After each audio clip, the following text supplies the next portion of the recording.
Fantastic.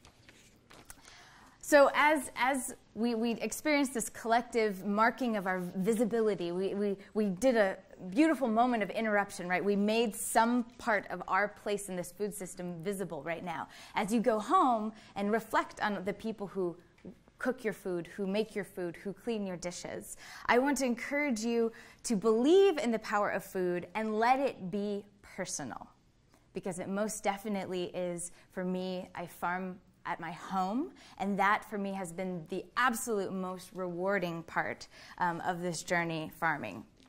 So I asked you to share some of your food practices, and so now I suppose it's my turn to share. So as Bob mentioned, I went to UC Berkeley as an undergrad, and when I came here, I had zero intention of going home.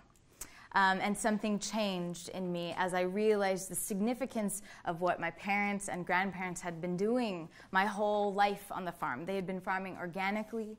They had been farming, raising heirloom varieties, and through a lot of struggle.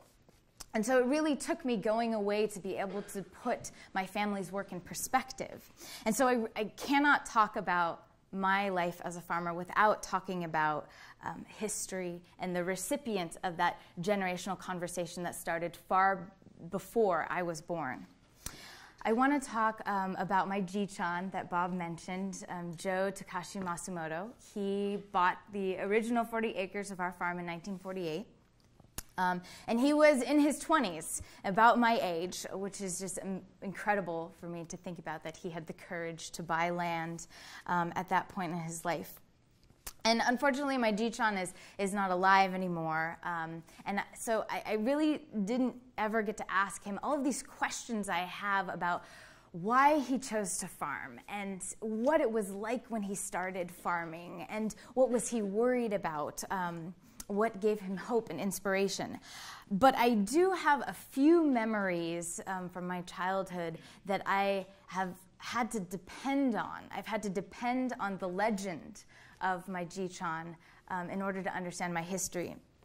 So my Jichan, he often made what my dad used to call gourmet raisins. So after the farm workers would hand pick the long rows of grapevines, there would always be a couple bunches that they missed in their quick pace. So he would walk up and down the long rows of our vineyards and pick the remaining bunches that had hung long and late on the vines so that their sugars were at their utmost peak.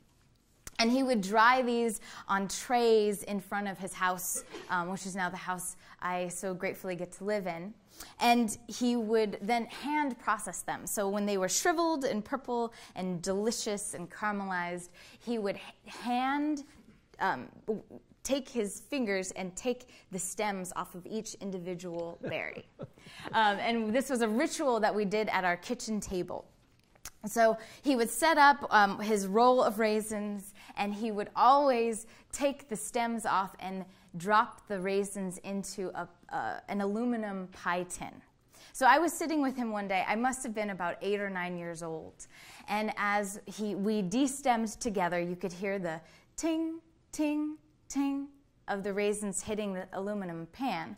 And I noticed that he was a much better destemmer than I was. He was much faster, even though my hands were smaller than his, and I thought that might give me an advantage, but it didn't. I was already an overachiever at 8 years old.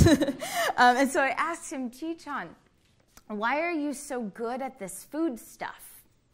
And he looked up at me, and he paused, and he said, well, that's because in the Army, I had a lot of KP, kitchen patrol duty. Now, my only reference to KP, kitchen patrol duty, was from the movie A White Christmas. And in that movie, it's represented as always a punishment for someone goofing off or doing something wrong. So I responded to Jichan. I said, Jichan, did that mean that you got in trouble a lot? I thought I was being kind of a smart aleck. And then he paused, and he stopped destemming the raisins. And he looked at me, and he said, no, I chose to be in the kitchen because being in the kitchen meant I wasn't on the front lines. And then I heard the ting, ting, ting of the raisins as he continued his work. And I can't say I fully appreciated and understood that moment with my Jichon until much later. And I think what he meant in that moment was a lesson to me to remember that the history of my people, of my community, of the Japanese American community was important, and that food was a field of resilience for my Jichon. As Bob mentioned, my Jichon, my whole Japanese American family, they had survived internment camps. And as a young man, my Jichon was drafted while he was living in a prison camp in the deserts of Arizona. And so his entry into the United States Army during World War II was not one of voluntary patriotism. It was one of force. And I think that experience fundamentally shaped him. And one of the lessons I take from his journey is his ability to choose, even in a situation of war, of conflict, of violence and force. He chose food, being in the kitchen, as a source of resilience. You might even say resistance. And that legacy he carried with him, I believe, back to the Central Valley after internment camp. And that's the story that grounds me. That's the generational conversation that I recall whenever I am stuck, whenever I am struggling, because I know that there have been far greater struggles before me. So my takeaway from that story of our intimate family is that when we look at the broader picture of how we define sustainable agriculture, how we define the future of people farming, growing food, I think we have to include questions of how farming and food can play a role in healing our racial divisions, our pasts of oppression. So that sustainability has to include those really hard questions of justice. So as I have made my way on the land, my journey, I've listened so deeply to the stories of my family, and there's so many more I can share. And I've also had a really fascinating experience, very different and a departure from both my Jichon and my dad's experience. And it is kind of an example of this difference is captured in the way I have encountered introducing myself. So I've introduced myself now for 4 years as a farmer. I've been farming 4 years full-time. And I've had fascinating experiences, and I just want to share a couple. Profound moments for me of clarifying some myths surrounding farming. So a couple years ago, I was at a bar in Fresno, California, which is the closest city to our farm. And I was waiting for a friend, so, I was saddled up on the bar and, just kind of minding myself. And there's a guy right next to me, and he kind of strikes up conversation. And he asked me what I do. And I say, well, I'm a farmer. And without hesitation, not even a single second thought of, shall I think of what comes out of my mouth, he said, oh, that must mean you're on the accounting side of farming.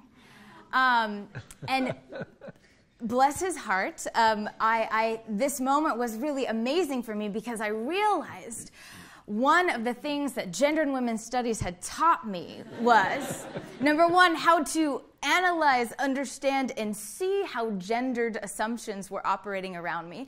And number two, how to treat every person passionately as a future feminist. And so that's what I did.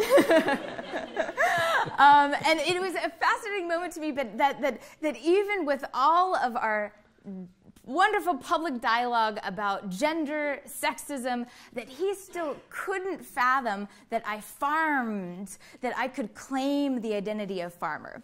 On top of it, it was also hilarious. I think I laughed out loud because in a small farming family, there is no accounting side. We do it all. We are the accountants and bankers and therapists. Okay, so my second experience with this introduction of being a farmer was I was at a food expo. So imagine a huge convention center, lots of booths, you know, people kind of trying to hawk their new food product. A few booths with really humble, awesome farmers there, and a lot of people from the business world. And I ran into a gentleman who was in a suit and tie, three-piece suit and tie, and he recognized my name. I had a name badge, and he worked for our Raisin marketing board.